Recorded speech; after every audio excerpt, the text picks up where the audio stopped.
তারপর আমরা আপনার সৌদি আরবের সাথে আপনারা খুব ইনশাল্লাহ 2 সপ্তাহের মধ্যে শুনবেন সৌদি আরবের সাথে আমাদের বাংলাদেশের ইতিহাসে প্রথমবারের মতো এগ্রিমেন্ট হচ্ছে, প্রবাসী শ্রমিকদেরকে নিয়ে এমপ্লয়মেন্ট নিয়ে এগ্রিমেন্ট হচ্ছে। এই এগ্রিমেন্টের চেষ্টা বিগত সরকারের আমলে অনেকবার করা হয়েছে, হয় নাই। ভারত বা পাকিস্তানের সাথেও এগ্রিমেন্ট নাই, বাংলাদেশের সাথে এগ্রিমেন্টটা হতে যাচ্ছে।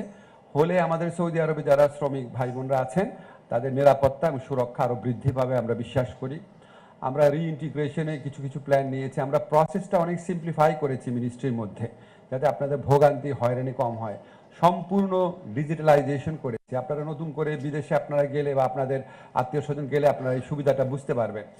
তারপরে বিমানবন্দরে তো জানেন কি ব্যবস্থা আমরা নিয়েছি এখানে।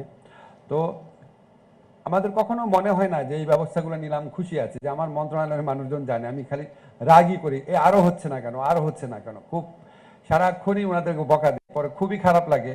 কিন্তু একটাই কারণ যে আরও তাড়াতাড়ি হচ্ছে না কেন, আরও হচ্ছে না কেন। এবং ওনারাও আইন মন্ত্রণালয়, যেমন ওনারাও এই মন্ত্রণালয়ে ওনারা শুক্রবার অফিস করেছেন, শনিবার অফিস করেন, মাঝে মাঝে যখন বলি এসে অফিস করেন। আপনাদের প্রতি এই সুযোগে কৃতজ্ঞতা জানাচ্ছি। সত্যি আমি একটা ওয়ান্ডারফুল টিম পেয়েছি আমার মিনিস্ট্রিতে। যতই রাগ করি সত্য হচ্ছে এটা।